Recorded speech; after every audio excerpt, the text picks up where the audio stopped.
შედეგი უკვე ვნახეთ, ჩვენ სახეზე გვაქვს გაერთიანებული ნაციონალური მოძრაობა.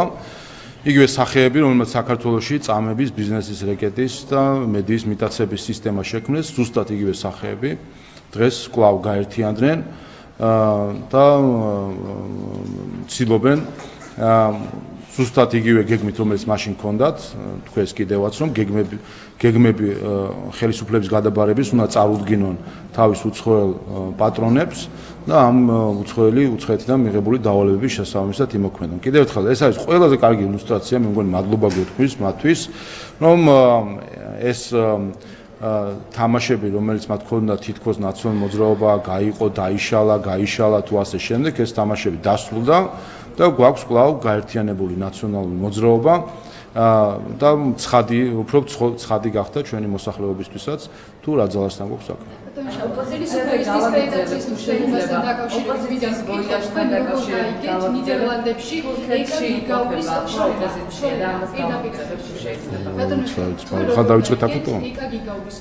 ნიდერლანდებში, რომელიც ამბობს, რომ ევროპული არჩევანი არის პირდაპირ თავდასხმის ქვეშ, ამბობს იმასაც, რომ ადამიანის უფლებები, დემოკრატია არის კითხვის ნიშნის ქვეშ, სისტემური გაუარესება ინსტიტუტების, საუბრობს მისი პოლიტიკური ნიშნით დაკავებებზე და ასე შემდეგ. ამბობს იმასაც, რომ ჩვენ არ გთხოვთ, რომ ჩვენს ნაცვლად იბრძოლოთ, უბრალოდ გთხოვთ მხარდაჭერას. აი ეს განცხადება ადასტურებს თუ არა იმას, რასაც თქვენ მთელი ამ დროის განმავლობაში ამბობთ, რომ ოპოზიციის გარკვეული ჯგუფები ცდილობენ მხარდაჭერის მოპოვებას გარდაძალებისგან. თავისთავად ეს აჩვენებს, რომ ეკა გიგაური და მსგავსი ოპოზიციონერები ცდილობენ, რომ უცხოეთის ჩარევით მოიპოვონ ხელისუფლება. ასევე შეგახსენებთ, რომ ეკა გიგაური გახლავთ ესტონეთში რეგისტრირებული ორგანიზაციის ხელმძღვანელი და ამითაც თავისი სრული ილუსტრაცია გააკეთეს, ისინი ფორმალურად დღეს უკვე არიან უცხო ქვეყნის ინტერესებით მოქმედი ჯგუფები და ამგვარი საქმიანობა მოკლედ არ არის ახალი არაფერი არ არის ნამდვილში. ისტორია, ვისაც აქვს საქართველოს კარგად ნასწავლი, ასე ხდებოდა ისტორიულად ყოველთვის სხვადასხვა ქვეყნების, იმპერიების თუ ასე შემდეგ დედაქალაქებში ჩადიოდნენ ქართველები იმისთვის, რომ იქ მოეპოვებინათ მხარდაჭერა საქართველოში ხელისუფლებაში მოსასვლელად.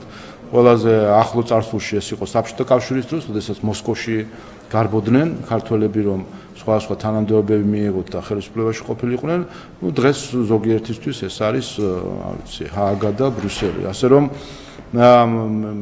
ეს არის მხოლოდ კიდევ ერთხელ ილუსტრაცია უცხო ინტერესების მოქმედი ჯგუფების, ასე რომ პირიქით, ამითი კიდევ ერთხელ უფრო ნათელსხლიან ჩვენი საზოგადოებისთვის თუ ამჯერად თურქეთის ვოიაჟზე უნდა ვკითხოთ, იმის მაგივრად, რომ რეგიონში ხალხი შეხედროდნენ, მოკლედ თინა გოგუჩავა, ლევან სანიკიძე, თამარ ჩერგოლიშვილი იმყოფებიან თურქეთში, ამბობენ, რომ პოლიტიკური საკითხების მიზნით იმყოფებიან, თუმცა სხვა რამეს არ ასახელებენ. თქვენ როგორ აფასებთ ამ სტრატეგიას ჩვენ ახალ აღნიშნეთ საქართველოს დამოუკიდებლობის რეფერენდუმის 35 წლისთავი 31 მარტს და ძალიან სიმბოლური არის, რომ ხედავ დღეს ჩვენ იმ ჯგუფებს, რომელიც საქართველოს დამოუკიდებლობას ებრძვიან. ესენი არიან ჯგუფები, რომლებიც საქართველოს სუვერენიტეტის და დამოუკიდებლობის წინააღმდეგ მოქმედებენ, ვინაიდან მათი პოლიტიკური გზა არის გზა უცხოელების დახმარებით ხელისუფლების შეცვლისა, არადემოკრატიული გზით. ასე რომ დღეს ეს არჩევანია ნაციონალურ მოძრაობამ, კვლავ გაერთიანებულმა ნაციონალურ მოძრაობამ კიდევ ერთხელ გვაჩვენა ჩვენ, რომ არჩევანი დგას დამოუკიდებლობის მომხრეებსა და დამოუკიდებლობის მოწინააღმდეგებს შორის. გაერთიანებული ნაციონალური მოძრაობა თავის ხელისუფლებაში ყოფნის დროსაც აჩვენებდა, რომ რას ნიშნავს, როცა არ ხარ დამოუკიდებელი ქვეყანა და მოქმედებ უცხოელების დავალებით და რა ამბებშიც გახვია ნაციონალურ მოძრაობამ ხელისუფლებაში ყოფნის დრო საქართველოს ომების ჩათვლით და კრიზისების ჩათვლით.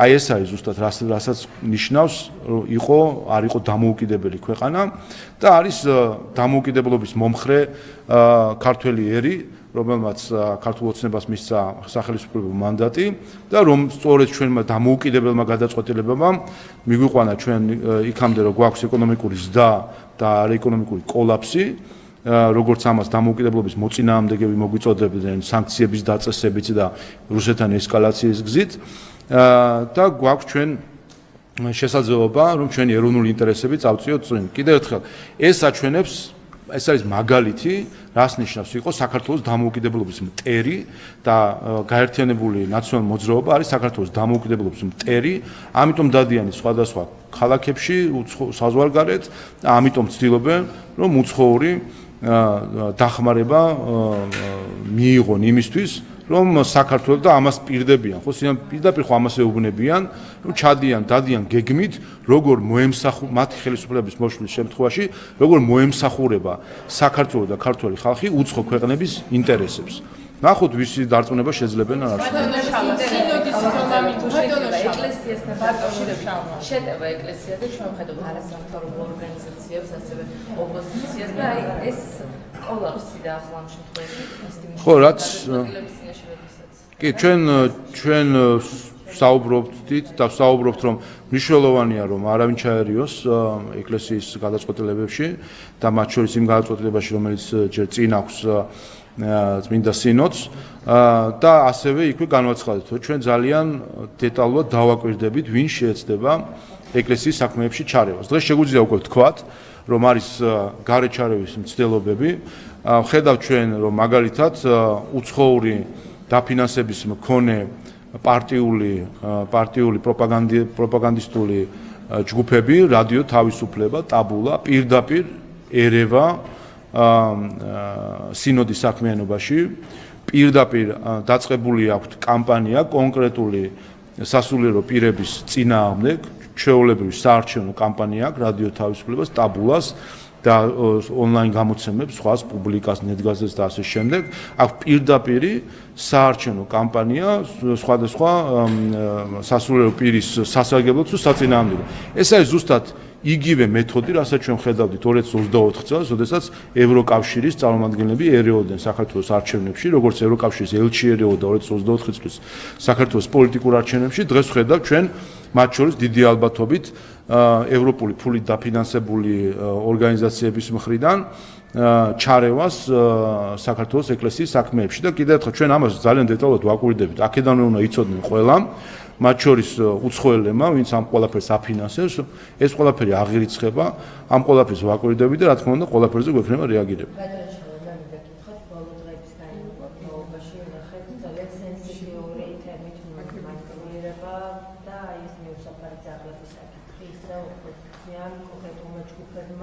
პოლიტიკური თვისდასრიგისთვის გამოიყენეს. მიუხედავად იმისა, რომ არაერთხელ განიმარტა, რომ არ ყოფილა გადაცდომა და მოკვლევა ასევე გრძელდება თუ რაიმე სახის გადაცდომის ჰქონდა ადგილი იქნება რეაგირება. მსგავსი თემით მანიპულირება ამ დღეების განმავლობაში თქვა როგორ შეიძლება. რაც ჩვენ ვიხილეთ ამ დღეებში არის ის, რომ აღმოაჩინეთ, რომ მიუსაფარ ძაღლების პრობლემაზე უფრო დიდი პრობლემა არის ემოციურად დაზიანებული რადიკალური ოპოზიცია. კადრები, რომელიც ჩვენ გუშინ ვიხილეთ, მე მგონი ამ კადრებმა აჩვენა, რომ ჩვენ უფრო დიდი გამოწვევა გვაქვს ემოციურად დაზიანებულ ადამიანების მხრივ და არა მიუსაფარი ძაღლების მხრივ.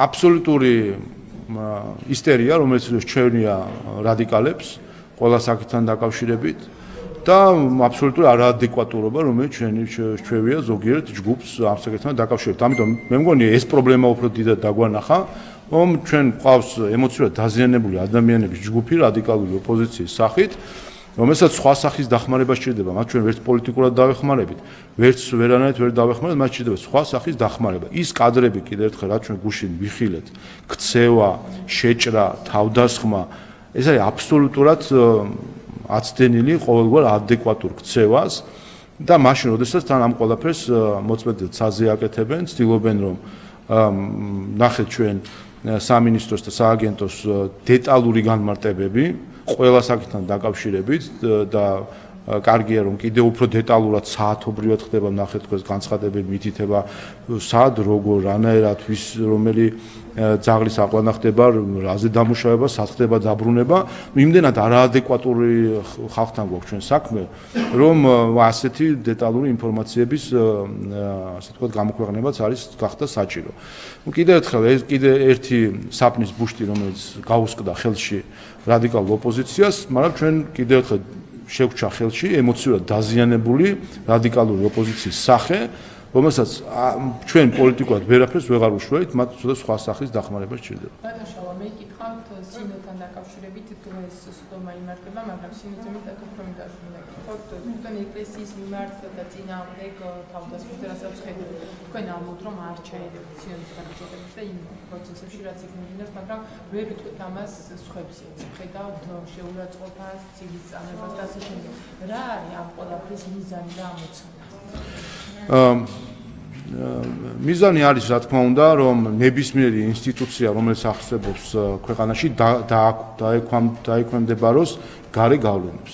ეს არის მთავარი მიზანი. როდესაც ებრძვიან პარლამენტს, მთავრობას, სხვადასხვა სასამართლოს, სხვადასხვა ინსტიტუციებს, სახელმწიფო ინსტიტუციებს, ყოველთვის მიზანი საბოლოო ჯამში გამოჩნდება ხოლმე და იკითხება რო არის რომ დაუქვემდებარონ უცხოურ გავლენას და ახლა არის მცდელობა რომ ქართული ეკლესიაც დაუქვემდებარონ უცხოურ გავლენას. ჩვენ ხედავთ პირდაპირ კამპანია აქვს მამუკა ხაზარაძესთან მის ტელევიზიას გაშლილი საარჩევნო კამპანია იმისთვის რომ